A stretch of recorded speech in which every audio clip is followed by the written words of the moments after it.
అందరికీ నమస్కారం అండి. ఈరోజు ఈ మీడియా ముందుకు వచ్చి నేను ఒక 4 మాటలు మాట్లాడదాం అనుకోవడానికి కారణం ఏంటంటే, చలపతి బాబాయ్ ఒక ప్రోగ్రాంలో, ఒక ఆడియో ఫంక్షన్లో అబ్యూయస్ వర్డ్స్ వాడాడు ఆడవాళ్ళ మీద అని. ఈరోజు ఆడవాళ్ళందరూ చేరి ఒక మంచి మహిళా మండల్ దగ్గర నుంచి ఝాన్సీ మా కో ఆర్టిస్ట్ తను అందరూ వెళ్ళి పోలీస్ స్టేషన్లో కంప్లైంట్ ఇవ్వడం జరిగిందండి. నిజంగా చలపతి బాబాయ్ చేసింది తప్పు. 100% నేను మీ అందరితో ఏకీభవిస్తున్నాను. మంచి పని చేశారు. ఇంకొక రోజు ఎవడైనా ఒక లేడీ గురించి ఒక తప్పుగా ఒక వర్డ్ యూజ్ చేయాలంటే కూడా 100 సార్లు ఆలోచిస్తాడు. సో మీరు చేసిన మంచి పనికి నేను మనస్ఫూర్తిగా అభినందిస్తున్నానండి. అలాగే చలపతి బాబాయ్ ఇన్ని సంవత్సరాల నుంచి ఇండస్ట్రీలో ఉన్నాడు. తను సరదాగా మాట్లాడతాడు కానీ ఎప్పుడు ఆడవాళ్ళకి హాని చేయలేదు. అలాంటి ఒక పెద్ద వ్యక్తి సంస్కారంతో ఛానల్కి వెళ్ళి నా నోట్లోంచి మాట జారిన వాస్తవం, నేను క్షమాపణ అడుగుతున్నాను ఆడవాళ్ళందరినీ అని ఆయన వచ్చి సంస్కారవంతంగా మనందరినీ సారీ అడిగాడు. సో దాన్ని మీరు దృష్టిలో పెట్టుకొని దయచేసి ఈ కేసులు ఇవన్నీ విత్డ్రా చేసుకోవాలని మనస్ఫూర్తిగా కోరుకుంటున్నాను. ఇలాగే మనందరం ఐకమత్యతగా ఉంటే గనక మన మీద సోషల్ మీడియా వాళ్ళు ఏదైనా ఒక తప్పు లెటర్ రాయడానికి కూడా భయపడేటట్టు మనందరం బిహేవ్ చేయాలని, ఇట్లానే ఐకమత్యంగా ఎవ్వరు మాట్లాడినా వాడు చిన్నోడా పెద్దోడా, వయసులో పెద్దోడా లేదంటే హోదాలో పెద్దోడా అనేది కాకుండా మీరు అందరూ ఐకమత్యంగా ఇట్లాగే పోరాడితే కనుక ఎవ్వరు ఆడవాళ్ళ గురించి ఒక్క వెబ్సైట్లో కానీ సోషల్ మీడియాలో కానీ మీడియాలో కానీ దేంట్లో అయినా సరే రాయకుండా ఉంటారు. కాకపోతే చలపతి బాబాయ్ మనకందరికీ సంస్కారంతో మనకి సారీ చెప్పాడండి. పెద్ద మనసు చేసుకుని మీరందరూ కేసులు విత్డ్రా చేసుకోవాలని కోరుకుంటున్నాను. నాకు ఈరోజు ఎంత ఆనందంగా ఉంది అంటే, ఇదివరకు కూడా చాలామంది ఒక విషయంలో నేను కూడా ఫైట్ చేశాను. అప్పుడు నా వెనకాల ఎవ్వరు లేరు, నేను ఏమీ చేయలేకపోయాను. ఈరోజు చూస్తే ఇంతమంది ఉన్నారు మన వెనకాల. మనందరం కలిసికట్టుగా ఆయన్ని సారీ చెప్పించి ఛానల్కి వచ్చి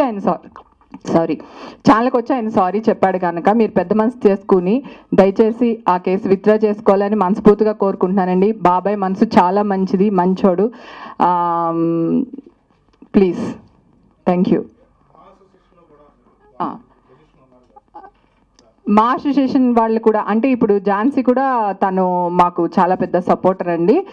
లేడీస్ తరపున చాలా ధైర్యంగా నేను ఎంత ముందుకు వెళ్తానో నాకంటే డబల్ సేవ చేయడానికి ఎప్పుడు ముందు ఉంటుంది. సో అలాంటిది ఇప్పుడు మా అసోసియేషన్ వాళ్ళు కూడా దిగొచ్చి ఈ రోజు వరకు అసోసియేషన్ వాళ్ళు ఏదో ఒక మీటింగ్ పెట్టి ఆడవాళ్ళు ఇలా అన్నారు అలా అన్నారు అనే దానికి ఏ రోజు ముందుకు రాలేదు.